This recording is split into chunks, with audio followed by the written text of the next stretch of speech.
Good afternoon, ladies and gentlemen. Welcome to the main stage at the Sports Card Expo. My name is Camila Gonzalez. It's such an honor to be here with one of the best women's hockey players in history, four-time Olympic medalist, Hockey Hall of Famer. Please put your hands together for Angela Ruggiero. Thank you. Welcome, welcome to Toronto. How does it feel to be here? It's great. I love coming to Toronto. Yeah, I got into the Hall of Fame in 2015, obviously here. So try to come back every year to support the new inductees, but I'm American. Sorry, probably a lot of Canadians here. But it's always fun because Canada's such a great hockey country. So anytime I come up here, you kind of feel more at home, believe it or not. Everyone just loves hockey, so it's fun to be here. Let's talk about that Canada-USA rivalry. What was it like to live that on the ice, sorry, and then what was it like to live it now as a spectator? Yeah, so I live in Boston now, and I always describe the rivalry as like Boston versus the Yankees, but you can't trade anyone. So it's literally, you know, I played against Wickenheiser, Ouellette, Hefford. I mean, these big, great names for 4 Olympics, 15 years. And you just, you know, you remember things from one tournament to the next. And I guess that sort of rivalry gets passed down from generation to generation, too. But I always say you're 99.9% alike. You're a female hockey player representing your country. The Olympics are sort of the biggest stage. And so you actually have more in common than not in common.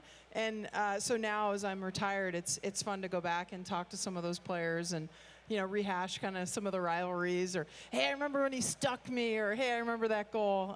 So while it was happening, it was super intense. And afterwards, it's just fun to talk about.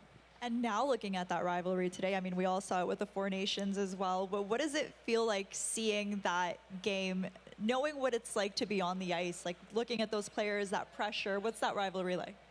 I mean, for me, it immediately puts me back into play mode. You know, like, oh, I remember my pregame, and, you know, I had the same thing to eat, and when you walk through that tunnel, you get those feelings all over again.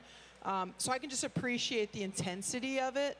And I know what's on the line, and I know what they're doing each and every day to prepare, both on the American and the Canadian side. There's a sense of pride that goes with that. And it tends to flip-flop, right? You know, you win one, it hits the post. The next year, you might take gold. But you're always guaranteed a really intense, fierce matchup. And I think that's what fans love about it. It's some of the best hockey in the world, and you know that every single game matters. Four-time Olympic medalist. What is your proudest moment wearing that USA jersey? Probably the first Olympics I was in. The first time women's hockey was actually in the Olympics was in 1998. I was 18 years old, the youngest player on that team. We were all rookies because no one had ever been to the Olympics, full stop, on either team. And I just remember being in Japan, you know, wide-eyed and so excited to be a part of the Olympic movement at that point, bringing women's hockey onto the stage for the first time. And then, of course, we upset Canada. Sorry, everyone here. We had never beaten Canada up until that point, and so that was super proud to hear your country's anthem. And just to know the impact you were having on the game back home. I mean, none of us knew how many people are watching or how many kids signed up for the first time. So, yeah, it was fun. And you talk about that impact on the game. You've been involved as well on the business side of the sport, on the governance side of the sport. Why is it so important to have athletes at that decision-making table? Yeah, I got into the business side after I retired, just trying to figure out more ways to get fans engaged, excited about sport, using technology.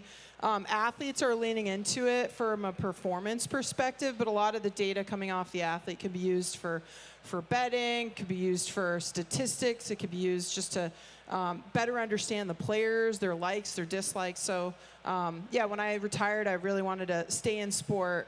Everyone says, oh, you're going to coach, you're going to commentate. Yeah, I did a little bit of that, but the business side was super interesting to me, and more around the fan engagement piece. And walking around, I mean, I see so many young kids, girls and boys. What was that path like for you growing up, getting into the professional side of the sport? And maybe what advice do you have for those parents or those kids that would want to one day play professionally? Yeah.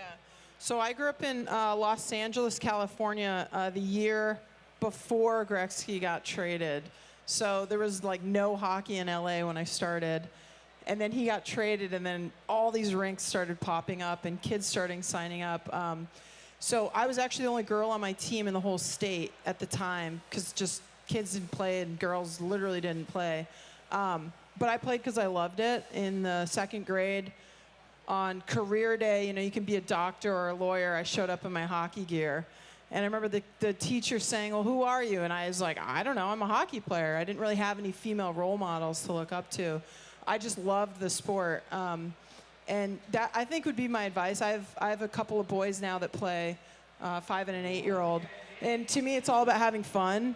Like, when I stopped having fun, I think Hillary Knight's beat my record, but I think I still hold the most games played for any man or woman in a USA Hockey jersey.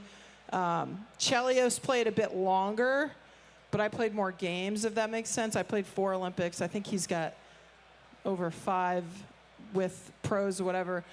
But I remember almost retiring at one point before my 4th Olympics because I stopped having fun. It became more of a job to me.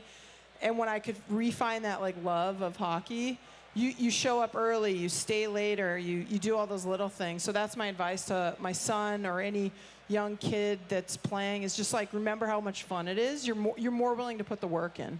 And you were a part of growing the sport for women. And I would love to know your thoughts on where the game is at today. How have you seen it change? And how can we keep that momentum going with supporting more women in sports?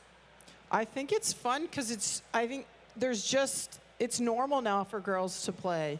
You can get a scholarship in the USA and the NCAA. You can play in the Olympics. You can now play in the PWHL. I mean, that league is averaging 10,000.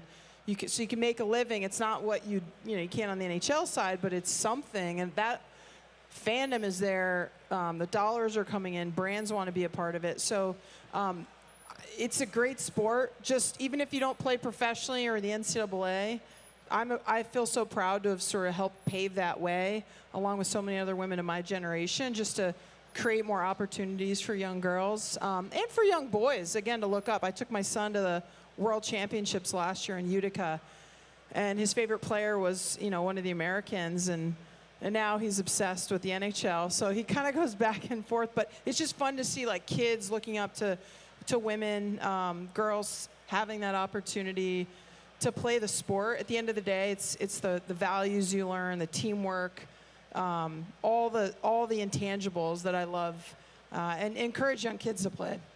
Well, let's look back at your playing career. What is one thing that you miss the most about playing professionally, and then the one thing that you do not miss at all? I miss playing Canada, honestly. That was my favorite part. We'd have, in some cases, games that weren't as competitive. I always loved to rise to the challenge. I love the rivalry. I love just my adrenaline trying to spike to get ready to go head-to-head against Wickenheiser or score on St. Pierre.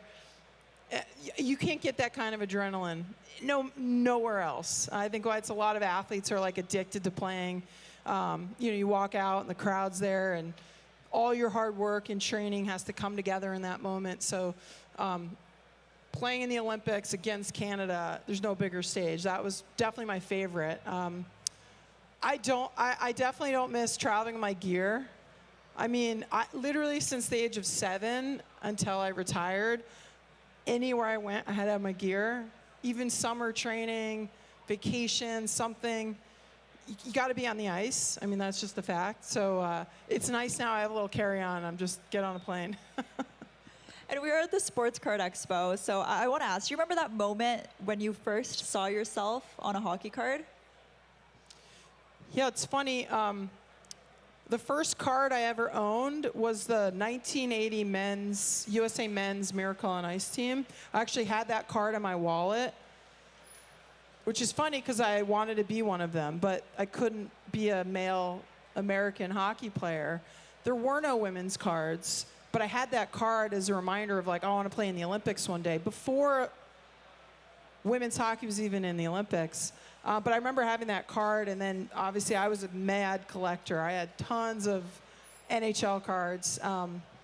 Yeah, when I was, before the 98 Olympics, I think they put a set of cards out for our team.